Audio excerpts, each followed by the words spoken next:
Hello guys. Sorry for the delayed post. I was auditioning for the leading role in Lord of the Plebs.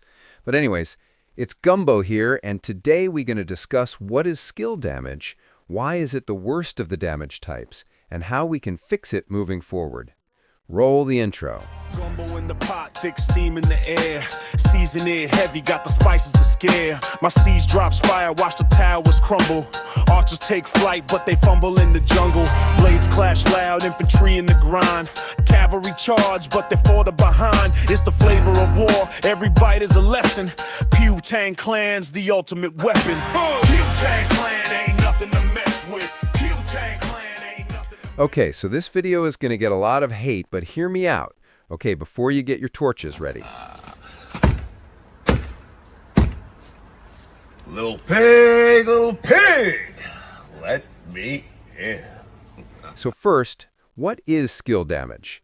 Well, it's the main type of active damage of archers, and until last few years was the only real active damage type for all troop types. This includes anything that says direct damage, additional damage, or extra direct damage. Quick side note, I'm not talking about ranged skill damage in this video, although they have their own issues mostly tied to V formation being more normal damage focused. Okay, so why is skill damage a dying damage factor, and if this is true, how do I explain QSH? Why are you so f***ing dumb? Well, he's exactly the proof I need to show skill damage is inferior. They literally had to create a commander who does up to 1,000 damage factor worth of damage every turn. And sure, you can say it's just archers that were struggling before QSH, but explain why Ragnar with Scipio or Nevsky, Joan, and Huo are all underperforming. Huo is still doing okay, but he's carried by Arthur, who has a massive AoE, and even then it's nowhere near as good as when you use Arthur as a combo commander. So the problem with skill damage is that it needs to be heavy buffed and overly exaggerated compared to combo and smite damage commanders. When we look at the previous single-target Cav commanders, they had huge buffs to skill damage and were big amplifiers. But we look at Gang and he's missing a big normal or combo damage buff.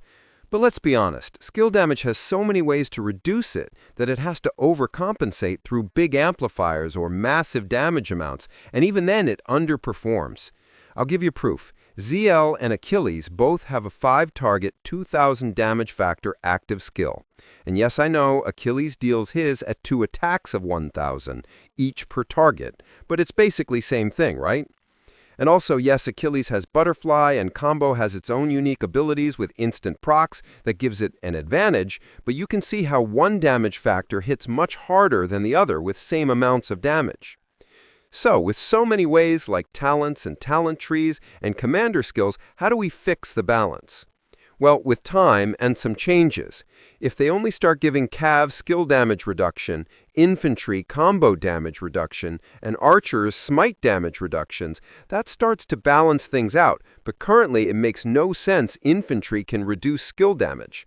So talent trees will adjust over time as we phase out some of the older commanders.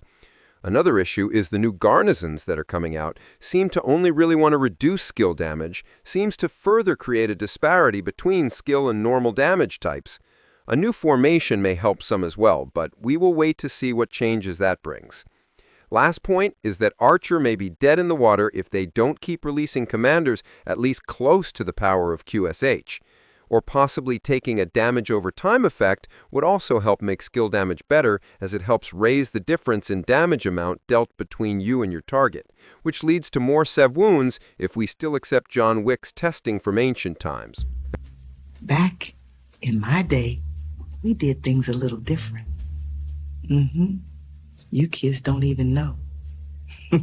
I want to thank you for listening to the end of the video, and I just want to say these are my own personal opinions, and that doesn't mean they are correct. But I'd love to hear from you guys. Leave a comment and tell me if I'm right, wrong, or delusional. Don't forget to like and subscribe, and as always, pleb out.